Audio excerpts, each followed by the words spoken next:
उत्तर प्रदेश सब ordinate services ने PET 2021 का एग्ज़ाम लिया है। अब कमीशन मास्टर प्रश्न पुस्तिका के साथ आंसर रिलीज किया है। यह जो प्रश्न पेपर था 1/4 निगेटिव मार्किंग के साथ था। हम लोग आयोग के आंसर को देखेंगे। शिफ्ट 1 का क्वेश्चन पेपर विथ आंसर हम लोग देख रहे हैं जो कि आयोग ने जारी किए हैं। सो क्वेश्चन नंबर फर्स्ट जो है, भारत में शासन करने वाले दिए गए शासकों का काल क्रमानुसार सही क्रम है। तो सबसे पहले इल्तुतमिश, फिर अलाउद्दीन खिलजी, उसके बाद शेरशाह सूरी और लास्ट में अकबर। इल्तुतमिश का जो शासनकाल था वह था 1211 से लेकर 1236 तक। अलाउद्दीन खिलजी 1296 से लेकर 1316, अकबर 1556 से लेकर 1605 और शेरशाह सूरी का जो शासनकाल है 1540 से 45 के बीच में था। तो इसलिए ऑप्शन बी करेक्ट आंसर इन्होंने किया है, सही है यह। निम्न में से कौन से संत शिवाजी के समकालीन थे? So option A Tukaram. Bengal के प्रथम गवर्नर जनरल कौन थे? Lord Warren Hastings. Option B correct answer है। चरक संहिता संबंधित है चिकित्सा यानी कि medicine. So option B correct answer इन्होंने किया है, सही है। क्वेश्चन नंबर 5, निम्न में से कौन सा जोड़ा सही नहीं है? सो AD 1709 औरंगजेब की मृत्यु 1709 में नहीं 1707 में हुई थी। और यह जो हम लोग क्वेश्चन पेपर देख रहे हैं शिफ्ट 1 का क्वेश्चन पेपर है यह। सो option D correct answer, AD 1700 death of Aurangzeb. This is not a correct. So option D correct answer हो जाएगा इसमें। क्वेश्चन नंबर 6, इनमें से किसे भारत के ग्रांड ओल्ड मैन के नाम से जाना जाता है? सो दादा भाई नौरोजी को ग्रांड ओल्ड मैन के नाम से जाना जाता है। ऑप्शन ए करेक्ट आंसर है। और दादा भाई नौरोजी का एक और नाम है unofficial ambassador of India. Unofficial ambassador of India यानी कि अनऑफिशियल राजदूत ऑफ भारत। भारत का अनऑफिशियल राजदूत, क्योंकि यह जो मैक्सिमम था भारत को रिप्रेजेंट करते थे इंग्लैंड में, इसीलिए इन्हें अनऑफिशियल एम्बेसडर कहा जाता है। क्वेश्चन नंबर 7, 1915-16 में किसके नेतृत्व में 2 होम रूल लीग की शुरुआत हुई थी? सो एनी बेसेंट और Lokmanya Tilak. So option A correct answer हो जाएगा। हमने संत तुकाराम के बारे में भी यहाँ पर दिया था। इनकी जो डेथ थी 1650 में हुई थी और जो शिवाजी की जन्म थी वह 1627 या 23 से स्टार्ट होती हैं। तो इसलिए तुकाराम जो थे वो शिवाजी महाराज के समकालीन थे। क्वेश्चन नंबर 8, निम्न का मिलान करना है। ब्रह्म समाज, राजा राम मोहन रॉय ने 1828 में स्थापना किया था। रामकृष्ण मिशन की स्थापना स्वामी विवेकानंद ने 1897 में किया था। आर्य समाज की स्थापना दयानंद सरस्वती ने 1875 में किया था। और सत्य शोधक समाज की स्थापना ज्योतिराव फुले या ज्योतिबा फुले 1873 में किया था। तो इस तरह से ऑप्शन सी करेक्ट आंसर है। तो इन्होंने सही मैच कराए हैं। करो या मरो का नारा महात्मा गांधी ने दिया था। Option D correct answer. Question number 9। Question number 10, Subhash Chandra Bose ने भारतीय राष्ट्रीय कांग्रेस के अध्यक्ष पद से इस्तीफा दिया तो इस पद का प्रस्ताव किसे दिया गया? सो डॉक्टर राजेंद्र प्रसाद को। और यह इन्होंने जो इस्तीफा दिया था 1939 में दिया था। क्वेश्चन नंबर 11, सलाल पन बिजली परियोजना किस नदी पर स्थित है? तो Chenab. Option C correct answer. बसंत विषुवत होता है 21 मार्च को। ऑप्शन ए करेक्ट आंसर है। राजस्थान में खेतड़ी परियोजना किसके उत्पादन के लिए प्रसिद्ध है? सो ऑप्शन सी तांबा के लिए। क्वेश्चन नंबर 14, काजीरंगा राष्ट्रीय उद्यान स्थित है असम में। Option B correct answer. निम्नलिखित में से कौन सी हिमालय नदी तंत्र नहीं है? तो इसमें हिमालय नदी तंत्र नहीं है, वो है हिमालय नदी तंत्र है। सो इसमें गंगा और ब्रह्मपुत्र हैं। तो ऑप्शन बी करेक्ट आंसर हो जाएगा। 2 और 3 गंगा और ब्रह्मपुत्र जो है यह हिमालय नदी तंत्र हैं। और कावेरी और जो गोदावरी हैं यह पेनिनसुला रिवर हैं। क्वेश्चन नंबर 16, बैंक दर का अर्थ है देश के केंद्रीय बैंक द्वारा ली जाने वाली आधिकारिक ब्याज दर। Option D correct answer. और देश का जो केंद्रीय बैंक है वह रिजर्व बैंक ऑफ इंडिया को कहते हैं। तो ऑप्शन डी करेक्ट आंसर है। Question number 16। क्वेश्चन नंबर 17, यदि आरबीआई नगद कोषानुपात को घटा दे तो साख सर्जन में क्या असर होगा? तो साख सर्जन जो है वो बढ़ जाएगी। Option C correct answer.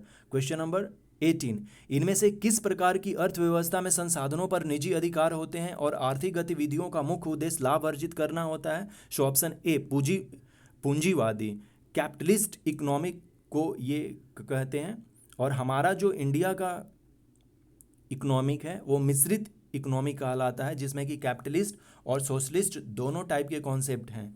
Question number 19, 100 रुपए के नोट किसके द्वारा हस्ताक्षरित होते हैं? तो आरबीआई गवर्नर का सिग्नेचर होता है। Question number 20, FEMA foreign exchange management act, okay, option B correct answer. Bharat के संविधान में जन स्वास्थ्य एवं स्वच्छता किसमें शामिल है? तो राज्य सूची, option A correct answer, state list में है। भारत में पंचायती राज व्यवस्था इसके अंतर्गत रखी गई है। तो राजनीति के निदेशक तत्व यानी कि DPSP, directive principles of state policy, और directive principles of state policy article 36 से आर्टिकल 51 के बीच में होते हैं। तो ऑप्शन सी करेक्ट आंसर हो जाएगा। क्वेश्चन नंबर 23, शिक्षा का अधिकार एक मौलिक अधिकार है जो कि संबंधित है अनुच्छेद 21A से, ओके, 21A से रिलेटेड है। क्वेश्चन नंबर 24, निम्न में से किसने संविधान सभा में उद्देश्य प्रस्ताव रखा था? सो जवाहरलाल नेहरू ने रखा था, और जवाहरलाल नेहरू ने 13 दिसंबर 1946 को यह रखा था उद्देश्य प्रस्ताव, जिसे कि एडॉप्ट कर लिया गया था 22 जनवरी 1947 को। तो 13 दिसंबर 1946 को इन्होंने रखा और एडॉप्ट कर लिया कॉन्स्टिट्यूएंट असेंबली ने 22 जनवरी 1947 को। कई बार ये क्वेश्चन पूछा जा चुका है। क्वेश्चन नंबर 25, भारतीय संविधान के किस अनुच्छेद में अल्पसंख्यकों के हित निहित है? So option C correct answer हो जाएगा। अनुच्छेद 29 में निहित है माइनॉरिटीज़ के इंटरेस्ट। क्वेश्चन नंबर 26, ठोस चालक में धारा वाहक होते हैं मुक्त electron, free electron. Current carries in solid conductors are free electrons. प्रकाश वर्ष किसके मापन की इकाई है? तो एक वर्ष में निरावत में प्रकाश द्वारा चली गई दूरी।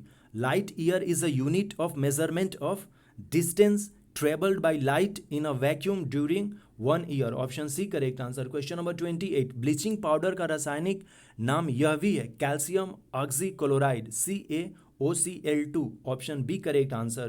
क्वेश्चन नंबर 29, 18 कैरेट सोने में खरे सोने का प्रतिशत होता है?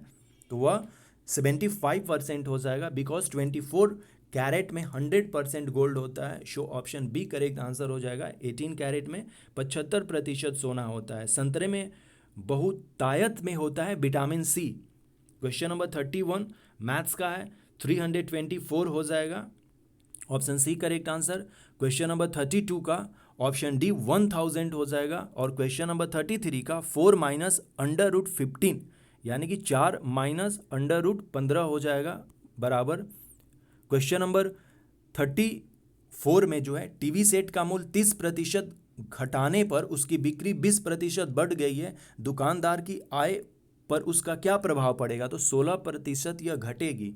ऑप्शन डी करेक्ट आंसर हो जाएगा। क्वेश्चन नंबर 35, 4 खिलाड़ियों की जो औसत उम्र है 18.5 वर्ष है। अगर कोच की उम्र भी इसमें शामिल की जाए तो औसत उम्र 20% बढ़ जाती है, अर्थात तो कोच की उम्र कितनी है? तो 37 वर्ष है। जब हम कैलकुलेट करेंगे तो इसका 37 आएगा।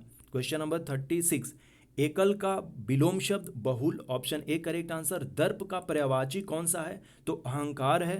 क्वेश्चन नंबर 38, मन को हरने वाला मनोहर होता है। Option B correct answer. गागर में सागर भरना मुहावरे का अर्थ है थोड़े में बहुत कहना। Option B correct answer. Question number 40, शुद्ध वर्तनी का चयन करना है। तो ऑप्शन सी महत्वाकांक्षा होता है।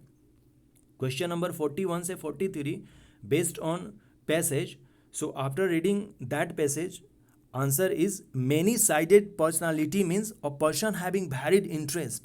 पंडित Nehru enjoy doing all these and much more. उन्हें रीडिंग एंड राइटिंग भी पसंद थी, fighting political and social evils और रेजिस्टिंग टायरनी।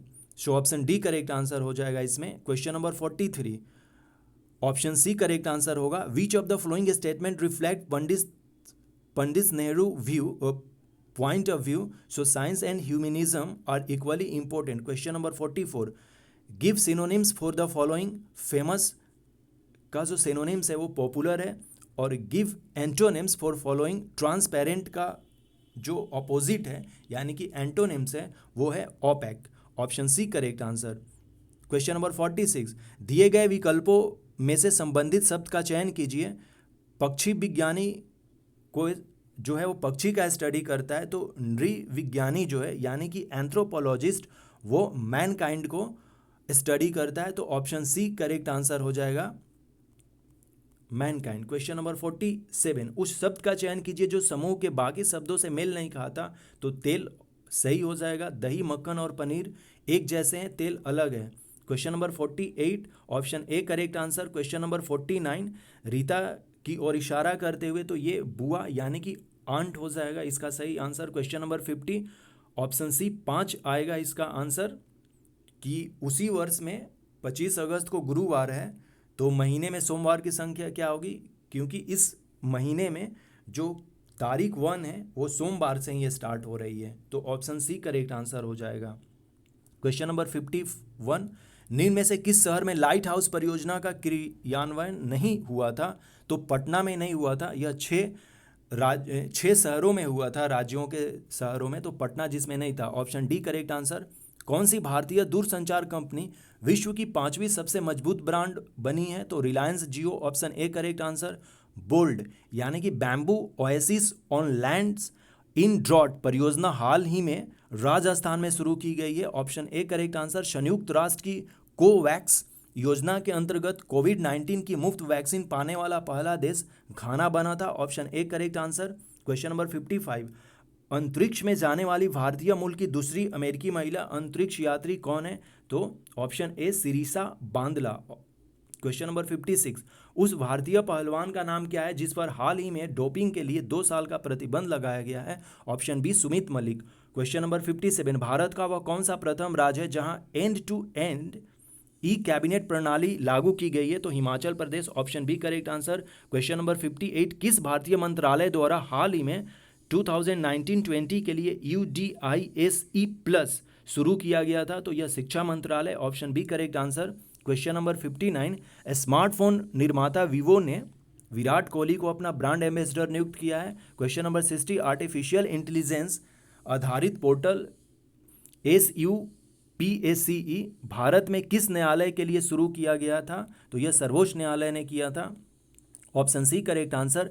कितने भारतीय राज्य नेपाल से सीमा साझा करते हैं। तो 5, उत्तराखंड, उत्तर प्रदेश, फिर बिहार, वेस्ट बंगाल और सिक्किम, ये 5 जो स्टेट हैं वो अपने नेपाल से टच करते हैं। क्वेश्चन नंबर 62, निम्न में से कोस्टा रिका की राजधानी सान जोन्स बीजिंग जो है यह राजधानी है चाइना की। दिल्ली नहीं होता है, न्यू दिल्ली जो होती है कैपिटल वो इंडिया की, और ढाका जो है बांग्लादेश की है। तो ऑप्शन बी सान जोन्स। क्वेश्चन नंबर 63, केंद्र शासित प्रदेश लक्षद्वीप की आधिकारिक भाषा मलयालम है और अंडमान एंड निकोबार की जो आधिकारिक भाषा है वो है हिंदी। क्वेश्चन नंबर 64, भारत के संविधान के अनुसार लोकसभा के सदस्यों की अधिकतम संख्या क्या है। तो देखिए यहाँ पे बहुत सारे लोग कह रहे थे 555, लेकिन अब ऑफिशियली आंसर आ गया है 552। हिंदी दिवस कब मनाया जाता है। तो सितंबर 14 को मनाया जाता है। इनमें से कौन सा देश सार्क का सदस्य नहीं है। तो म्यांमार का नहीं है, अभी सार्क में 8 कंट्री हैं। सो ऑप्शन डी करेक्ट आंसर हो जाएगा। इसमें पूछा गया है कि नहीं है। क्वेश्चन नंबर 67, निम्न में से किस स्थान पर अजंता एलोरा की गुफाएं हैं। औरंगाबाद महाराष्ट्र में है। ओणम किस राज्य का उत्सव है। तो केरल। क्वेश्चन नंबर 69, निम्न में से कौन सा ग्रह सूर्य के सबसे नजदीक है। बुध। नोबेल पुरस्कार जीतने वाले प्रथम एशियाई कौन थे। रविन्द्रनाथ टैगोर ने 1913 में अपने लिटरेचर गीतांजलि के लिए जीता था। क्वेश्चन नंबर 71 से 75 तक जो है वो गद्यांश पर बेस्ड है। धरातल से युद्ध की विभीषिकाओं को सदा सदा के लिए समाप्त करने के लिए गांधी जी ने विश्व को अहिंसा रूपी अस्त्र प्रदान किया। गांधी जी कहा करते थे कि प्रेम और अहिंसा के द्वारा विश्व के कठोर से कठोर हृदय को भी कोमल बनाया जा सकता है। जब हम लोग इस चीज़ को पढ़ेंगे गद्यांश को, तो क्वेश्चन नंबर 1 है, विश्व में शांति क्यों आवश्यक है। तो मानव जाति के विकास के लिए, option A correct answer. Question number 72, विश्व शांति की स्थापना के लिए सबसे आवश्यक है अहिंसा और प्रेम। कठोर से कठोर हृदय को भी कोमल बनाया जा सकता है अहिंसा द्वारा। क्वेश्चन नंबर 74, किसी भी राष्ट्र के स्वर्णिम युग के प्रमुख तत्व हैं शांति, सुख और रचनात्मक कार्य। ऑप्शन डी करेक्ट आंसर हो जाएगा। नितांत सब का उपयुक्त पर्याय है बिल्कुल।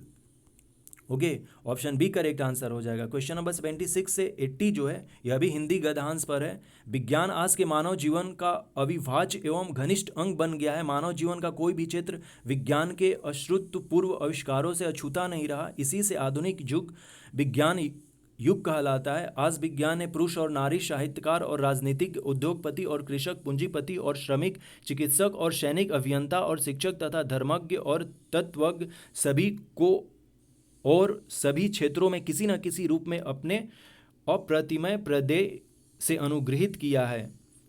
इसको पढ़ने के बाद, इस पैसेज को पढ़ने के बाद हम लोग क्वेश्चन नंबर 76 से स्टार्ट करते हैं इसका, कि विज्ञान मानव की सबसे बड़ी शक्ति इसलिए कही गई है क्योंकि इसके बल से मनुष्य, प्रकृति और प्राणी जगत का सिरमौर है। Option C correct answer. Question number 77, वैज्ञानिक चिंतन पत्ति ने मनुष्य का सबसे बड़ा उपकार यह किया है कि उसे मुक्ति मिली है भ्रमपूर्ण रूढ़िवादी विचार से।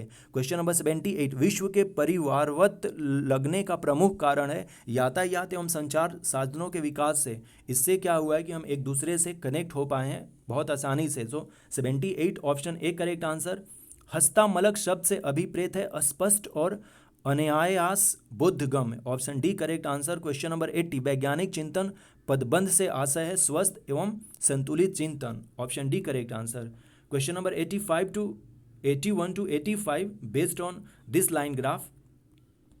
ऑलरेडी हम लोगों ने इसको सही से सॉल्व किया था। इस लाइन ग्राफ में ये है, इसमें हिस्ट्री और जियोग्राफी का मार्क दिया हुआ है स्टूडेंट का। इसमें करना क्या है कि 1 2 3 4 5 6 7 इसमें स्टूडेंट हैं जिनका रेशियो 1.25 से ज़्यादा है। इसका मतलब है कि उनको हिस्ट्री में ज़्यादा मार्क्स आई है, और जिनका रेशियो 1.25 से कम है उनको हिस्ट्री में कम मार्क्स आई है। जैसे 0.65, 0.85, 0.35 ये छात्र 3 को मिला है 0.35। इसका मतलब हुआ कि इसे हिस्ट्री में कम मार्क्स आए हुए हैं। जब हम लोग इसको सॉल्व करेंगे कि कितने छात्रों ने भूगोल की अपेक्षा इतिहास में ज़्यादा अंक अर्जित किए हैं, तो 3 छात्र 4 को 1.25 मिला है, छात्र 5 को 1.4 है, और छात्र 7 के साथ 1.55 है। तो ये जो तीनों छात्र हैं इनको हिस्ट्री में ज़्यादा मार्क्स मिली है जियोग्राफी की अपेक्षा। तो ऑप्शन बी करेक्ट आंसर हो जाएगा। निम्न में से किन छात्रों को भूगोल की अपेक्षा इतिहास में कम अंक मिले हैं? तो जो रेस्ट बचे 4 उनको मिली है, जैसे कि इन्हें भूगोल में ज़्यादा मार्क्स मिली है। 0.65, 0.85 वाला छात्र जो है, यानी कि 1 2 3 छात्र और 6, तो 1 2 3 और 6 ऑप्शन बी करेक्ट आंसर हो जाएगा। उसी तरह से क्वेश्चन नंबर 83 का ऑप्शन डी करेक्ट आंसर है। आंकड़े अपर्याप्त हैं। 84 का इतिहास भूगोल के अधिकतम अनुपात न्यूनतम अनुपात का अंतर है, तो इसको घटा देना है 1.55 से 0.35 को घटा देंगे, क्योंकि अधिकतम 1.55 अनुपात है और न्यूनतम जो है 0.35 है, तो इसका आंसर 1.20 आ जाएगा। क्वेश्चन नंबर 85, यह 75 हो जाएगा कि स्टूडेंट 4 का इसमें निकालना था। तो स्टूडेंट 4 का 1.25 रेशियो है, तो 1.25 डिवाइडेड बाई 100 करेंगे, तो जब काटेंगे तो 5/4 आ जाएगा। इस अर्थात कि 4 का मतलब 60 मार्क्स है, तो 5 का मतलब 75 हो जाएगा, क्योंकि 15 चौके 60 और फिर 15 में 5 से मल्टीप्लाई करेंगे तो 75 आता है। तो ऑप्शन सी करेक्ट आंसर होता है। अब यह बार डायग्राम है, इसको देखने के बाद जो क्वेश्चन नंबर 86 है, कच्चे ऊन के उत्पादन में उच्चतम वृद्धि का वर्ष था 2016-17। Option C correct answer. Question number 87, पहले 4 वर्षों के उत्पादन की तुलना में अंतिम 4 वर्षों के कच्चे ऊन का उत्पादन 22.2% के हिसाब से बढ़ गया है। Option B correct answer. 8 वर्षों के दौरान औसतन उत्पादन है, सबको जोड़ के 8 से डिवाइड कर देंगे तो 62.5 मैट्रिक टन आ जाएगा। ऑप्शन बी करेक्ट आंसर है। क्वेश्चन नंबर 89, उत्पादन में पिछले वर्ष की तुलना में अधिकतम प्रतिशत घटत किस वर्ष रही है? तो 2018-19 में। Option A correct answer. Question number 19, 2014-15 में कच्चे ऊन का उत्पादन 2019-20 के उत्पादन का था 3/4। Option D correct answer. उसी तरह से क्वेश्चन नंबर 91 से 95 जो है टेबल पर बेस्ड है। इसमें 5 सेल्समैन हैं और इनका वर्ष दिया गया है 2015, 16, 17, 18, 19, 20। इसको देखने के बाद किस वर्ष में सेल्समैन सी द्वारा अर्जित कमीशन पिछले वर्ष की तुलना में अधिकतम वृद्धि दर्शाता है? तो ऑप्शन ए 2016 में। क्वेश्चन नंबर 92 में वर्ष 2018 में बी का कमीशन पांचों सेल्समैन के उसी वर्ष के कुल कमीशन का लगभग कितना प्रतिशत था? तो 19.05। Option A correct answer. किस सेल्समैन का 2018 में कमीशन 2015 की तुलना में उच्चतम वृद्धि दर्शाता है? ऑप्शन डी करेक्ट आंसर है, यानी कि सी का।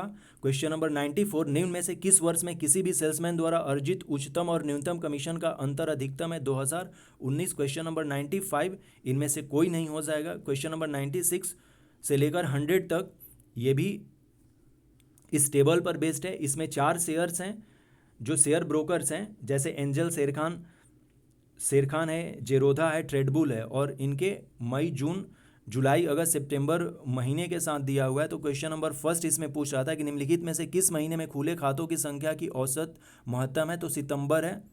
Question number 97, option B correct answer होगा, 35.3। क्वेश्चन नंबर 98 1.04 होगा। और क्वेश्चन नंबर 99, किस शेयर ब्रोकर में खुले खातों की औसत संख्या महत्तम है? ट्रेडबुल। क्वेश्चन नंबर 100 57.82 हो जाएगा इसका।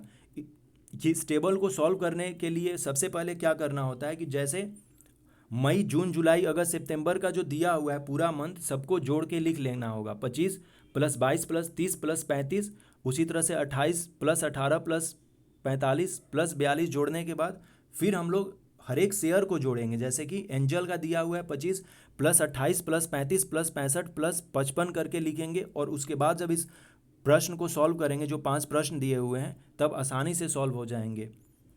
सो थैंक्स एंड टेक केयर। ये अपने शिफ्ट 1 के क्वेश्चंस पेपर और उसके आंसर थे।